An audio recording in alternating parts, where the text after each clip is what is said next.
Sebelum menyampaikan firman Tuhan, saya ingin menyanyikan sebuah pujian bagi saudara-saudara sekalian dan untuk kemuliaan bagi nama Tuhan.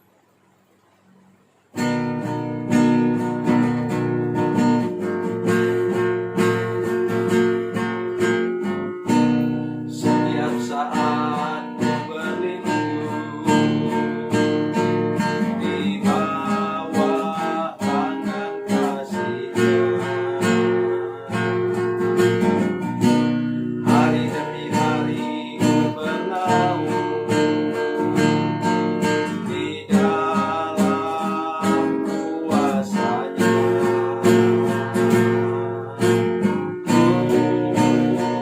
Berharap padanya, berharap padanya, padanya.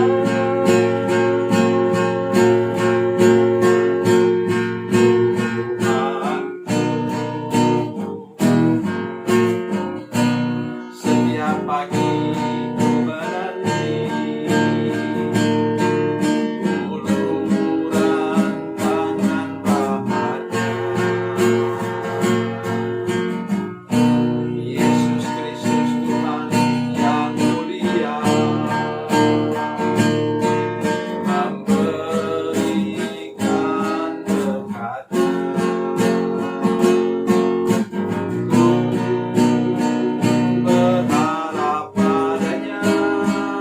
Berharap padanya, berharap padanya, berharap padanya, padanya.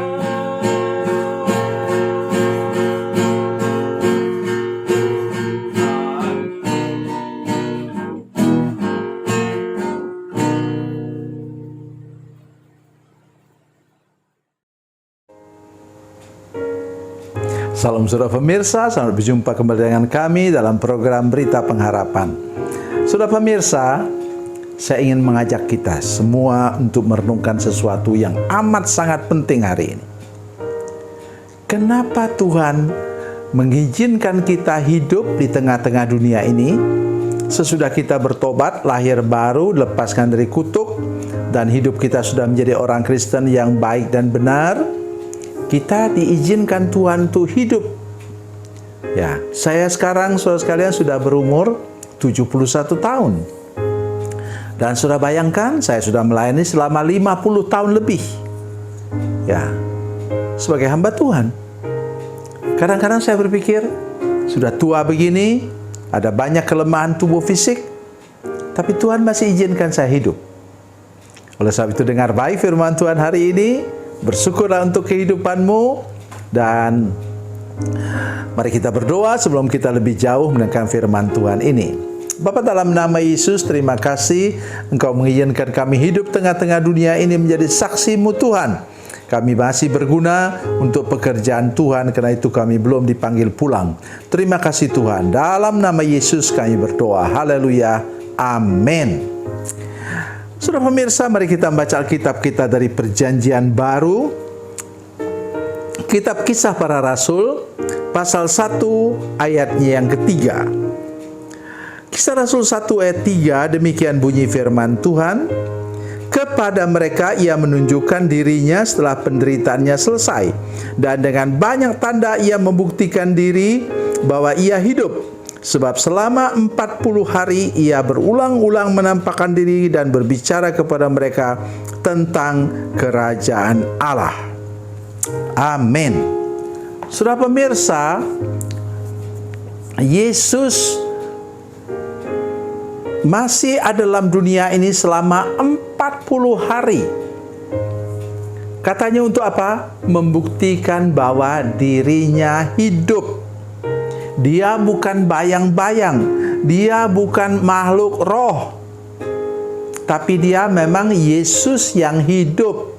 Itu sampai satu kali dia bilang, adakah di sini makanan?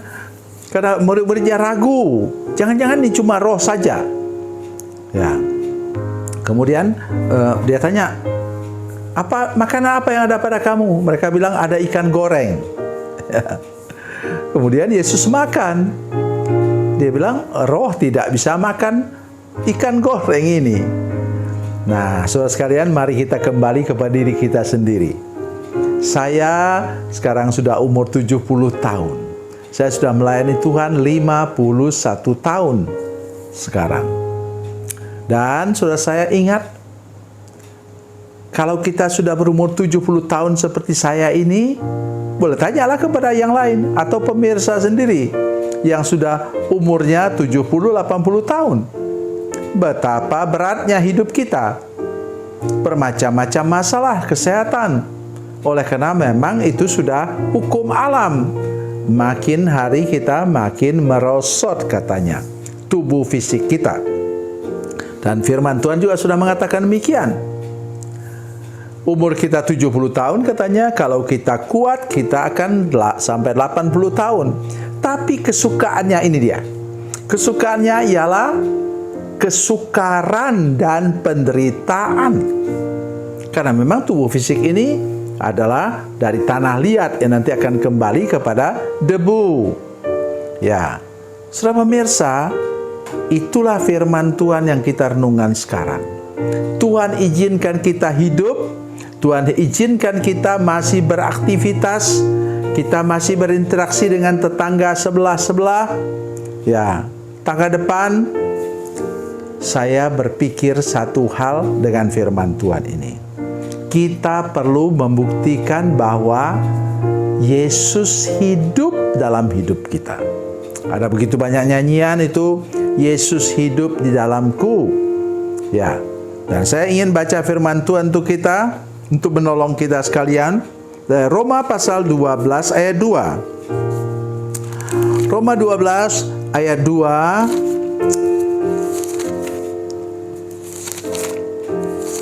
Demikian bunyi firman Tuhan.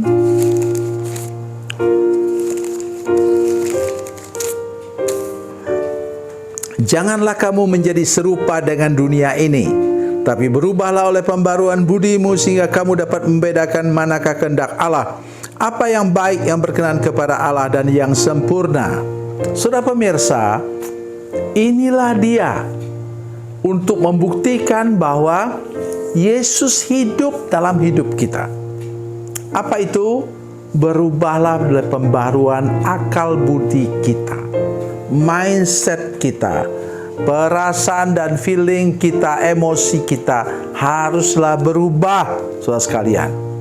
Itu sebabnya saya merumuskannya dengan perubahan apa? Satu, etika dan moral kita. Kita sebagai orang percaya harus lebih baik dong daripada orang yang tidak seiman dengan kita. Ya, dalam hal etika dan moral kita. Yang kedua ialah kita harus berubah dalam apa? Dalam pola dan gaya hidup kita.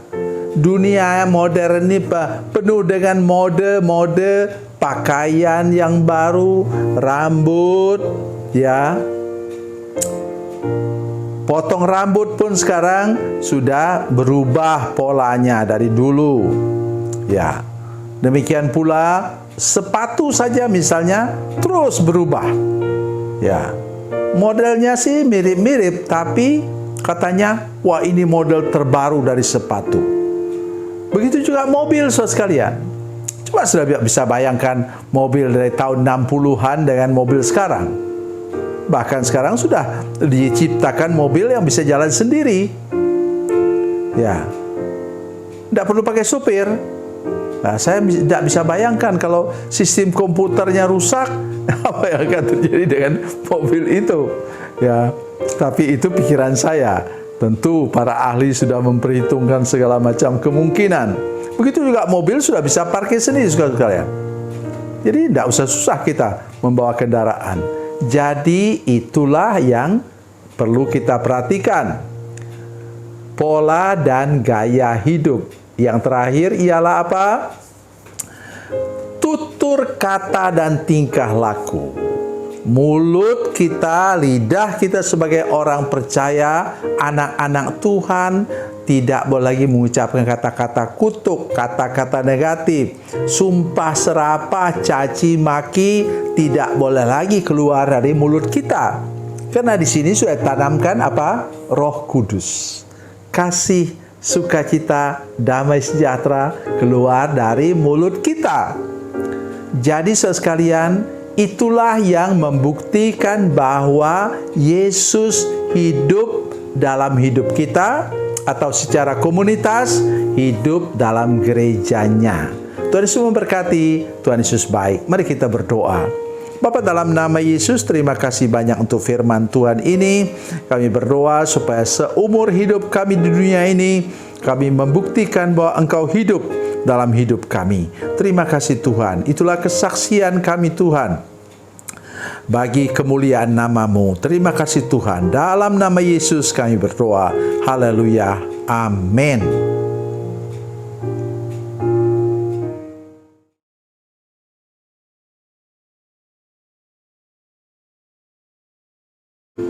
Salam saudara pemirsa, mengakhiri program ini, saya mohon kepada saudara-saudara pemirsa sekalian untuk bila saudara menyaksikan program ini melalui channel YouTube, maka tekan subscribe dan bunyikan lonceng. Dan bila saudara menyaksikan program ini melalui channel Facebook, tolong saudara-saudara sekalian tekan like dan juga komen.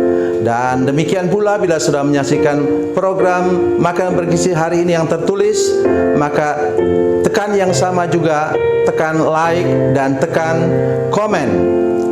Dan tolong saudara-saudara sekalian untuk membagikan program ini, share program ini di channel saudara-saudara sekalian, supaya lebih banyak lagi orang diberkati melalui program ini. Tuhan Yesus memberkati, Tuhan Yesus baik.